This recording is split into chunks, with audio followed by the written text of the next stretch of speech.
Hello everyone. So in today's video we have a question which says that steam at 10 bar. So now we have our steam, right? It has a temperature of 10 bar, absolute, with 190 degrees Celsius of superheat. So now the steam itself is being heated. So we heat the steam, and then after heating the steam, we are getting 190 degrees Celsius of superheat being added to the steam. So now one thing you should also take note is that the steam which is at 10 bar already has a saturated temperature, right? So it has its Tsat, and at this Tsat it is saturated. It's not superheated because we know that when the temperature of the steam is equal to the saturated temperature, then it is superheated. So it is saturated. Now at this Tsat, it is saturated already, and then we add 190 degrees Celsius of superheat to it. The moment we add this 190 degrees Celsius, now the steam becomes superheated. That's what the question is trying to tell us. So now we are adding 190 degrees Celsius of superheat to the steam before it's being fed to a turbine, right? So now this is our turbine at a rate of 2000 kilogram per hour. The turbine operation is adiabatic. When it's adiabatic, there is no heat transfer. So K is 0. The heat was added to the steam before it was being sent to the turbine. And that heat added to the steam yielded a superheat of 190 degrees Celsius. That means like the saturated temperature we are adding this 190 degrees Celsius net temperature to it to make it superheated. And then it enters the turbine. The turbine is operating at adiabatic conditions, so there is no heat loss or no heat gain. And the effluent is saturated steam at 1 bar. So the effluent is what is coming out. It is saturated. Now we know that this is saturated at a pressure of 1 bar. Calculate the work output of the turbine in kilowatts, neglecting kinetic and potential energies. We know this is an open system, right? So M, change in enthalpy plus change in kinetic energy plus change in potential energy. And they said we should neglect these two. So our Q minus Ws is equal to M change in enthalpy, so H2 minus H1. It's adiabatic too, so Q is 0. We have minus Ws is equal to M H2 minus H1. So this is what we are working with. And we need to find the work output. So we need the H2 and then the H1. Already the question has made it clear that if this point 1 and this point 2, at point 1, it is superheated. Previously, it wasn't superheated, right? Previously, it was coming at 10 bar at its own saturated pressure, so a saturated temperature. Now we added 190 degrees Celsius of superheat and then it becomes superheated. So now how do you find the final temperature? So to find the final temperature, we need the Tsat of that 10 bar. So we just have to go to our steam table. At the 10 bar, it was saturated. So we go to our saturated table. So these are saturated, right? And at 10 bar, so let me so at that 10 bar, the saturated temperature was 179.9, right? So we go back to our question and see the temperature of the steam is equal to the Tsat plus our 190 degrees Celsius of superheat. This 190 actually made it superheated. Previously, it wasn't superheated.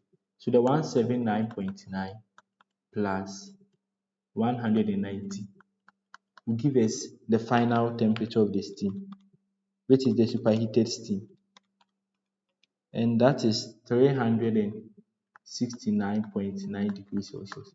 So now we have a superheated steam which is coming in. Now the question is modified to be in this form. Superheated steam coming in at 10 bar and at a temperature of 369.9 degrees Celsius. And then it leaves at 1 bar and it is saturated. Now to find this enthalpy, H1, we're going to find H1 at 10 bar and 369.9 degrees Celsius.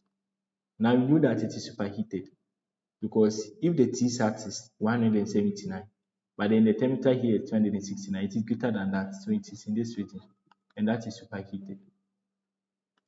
So we go back to our steam table again. So our H1 becomes, we go back to our steam table, and then we go to our superheated region. So at that 10 bar, so this is our 10 bar, and then our temperature was 369,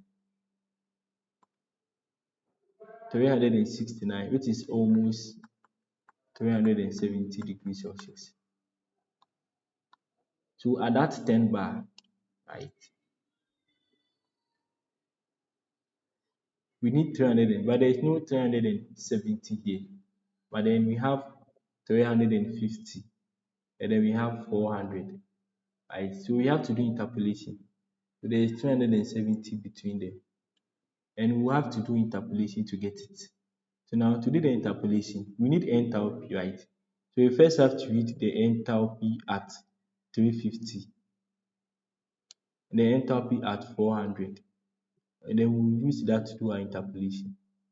So the enthalpy at 350, it's, so at 350, we have it to be 3158, and at 400, we have it to be 3264. So let's take note of this. So at 350, the enthalpy is, and then at 400, and then we have our 370 here. So this is x, let's say h, we don't know, and then this and this, we had it to be 3158 for the 300, 3158, and then for the 400, 3264, 3264. Now to do our interpolation, 400 minus 350 all over, so we want the enthalpy at the 370, all over 370 minus 350, and that should be equal to 3264 minus, what was the equivalent to 350? 3158 all over 370 minus 3158. Then we can make our h the subject. So when we do that, 400 minus 350 all over 370 minus 350 being equal to 3264 minus 3158 all over h minus 3158. You can use your calculator to solve this.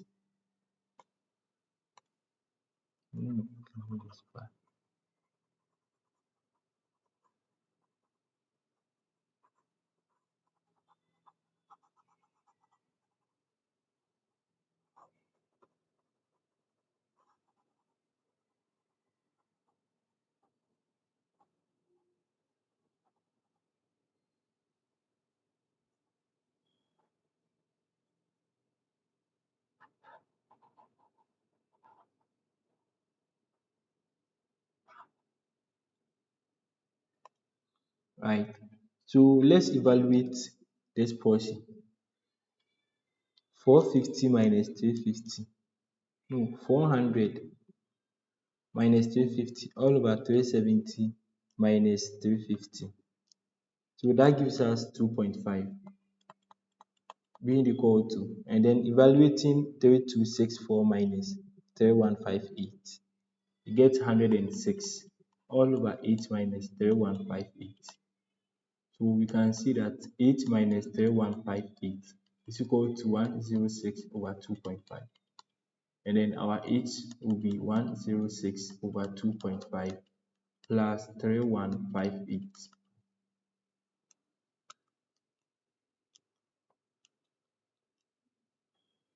So our enthalpy is 3200.4 kilojoules per kilogram. So now our H1 is equal to 3200.4 kilojoules per kilogram. Now let's find our H2. Our H2, the question says it is saturated. So when it is saturated, we just have to go to our one bar. Right? So we go to our one bar, saturated portion.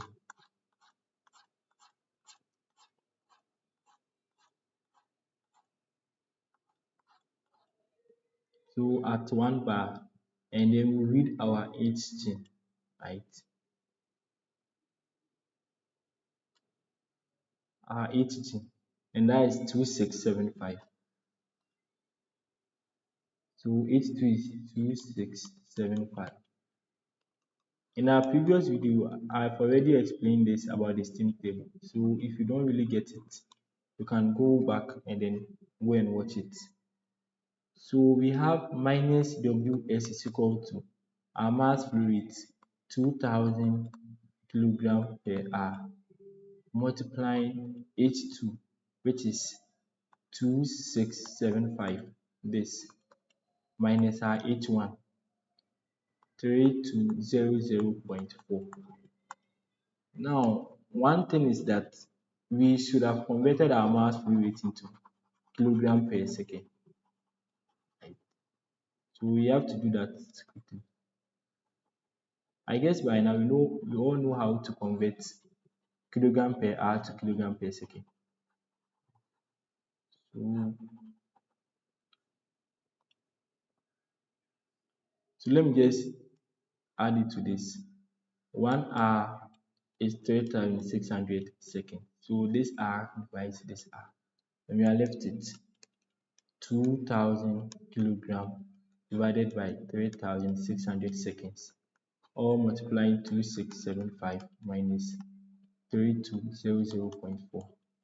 And then in doing that, I'm going to get 2000 multiplying 2675 minus 3200.4 all over 3600.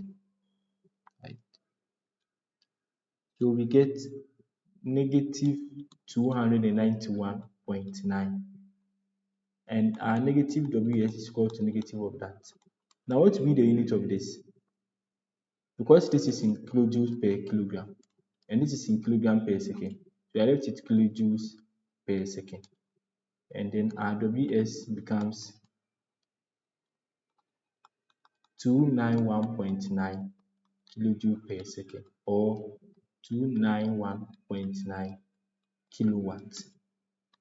You can see 292 kilowatts. Now this becomes our shaft work.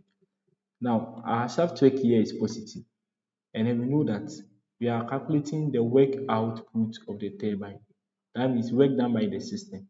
And then work done by the system is positive, and indeed we have a positive answer. So that one shows that our answer is correct.